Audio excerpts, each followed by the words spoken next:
In this video, we'll take a quick look at the two aspects introduced in Nature Incarnate for our Spread of Rampant Green. First, let's look at the Regrowth aspect. This aspect replaces steady regeneration and all-enveloping green. Steady regeneration freely gives you the option of placing destroyed presence instead of a presence from your board. All-enveloping green gives you defense, presumably to either avoid destroying your presence or to save a land that doesn't have a sacred site. The Regrowth aspect gives you a new innate, unbelievable regrowth, which uses the same water and plant originally for all-enveloping green. The idea is that you're using an innate to add back destroyed presence. Absent your usual defensive innate, destroying your presence to prevent invader actions becomes the primary mechanism to play around builds and ravages. This aspect allows the spirit to scale better into the late game, especially when playing solo. You're very good at getting presence off of your board since you have 2 growth options to place presence, as well as 2 power cards. However, once the presence is off your growth tracks, the spirit kind of hits a wall for its defensive capability, since your power cards cannot place destroyed presence. Additionally, if you have a Blight Island, the added energy requirement of steady regeneration really hurts, since Rampant Green doesn't generate all that much energy on its own. The new innate replaces the defensive innate, so instead of scaling defense, your innate scales with elements for adding presence, and also doesn't care about a Blight Island. All in all, I think this only makes the spirit stronger than it already was.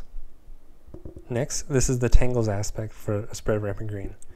This aspect replaces Creepers Tear into Mortar with a new innate, Impenetrable Tangles of Greenery, and replaces Gifted Proliferation with a new power card, Belligerent and Aggressive Crops. Impenetrable Tangles of Greenery has 4 levels that use sun and plant to add wilds, push an explorer, isolate the land, and downgrade a city at the highest level. Belligerent Crops also adds a wilds token and deals damage to buildings like Creepers Tear into Mortar used to do, shifting the focus of the spirit's offense from the moon element to the sun element. As a side note, it's nice to see more integration of wilds tokens into the pool of spirits, since Keeper was the only spirit to really play around wilds. The moon requirement encourages players to draft minor powers that generally had a fear component to them.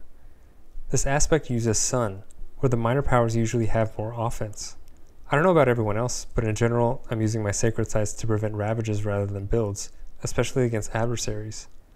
Pushing explorers, wilds tokens, and the isolate mechanic seems to be tilting the spirit more towards preventing explorers and builds.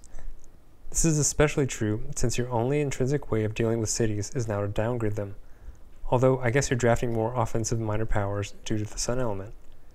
Thematically, this fits with the Tangles aspect constricting the invaders and not allowing them to build up across the island, emphasizing a more control playstyle with supplemented offense rather than a purely defensive playstyle with supplemented fear generation. Thanks for watching, and I'll see you in the next video.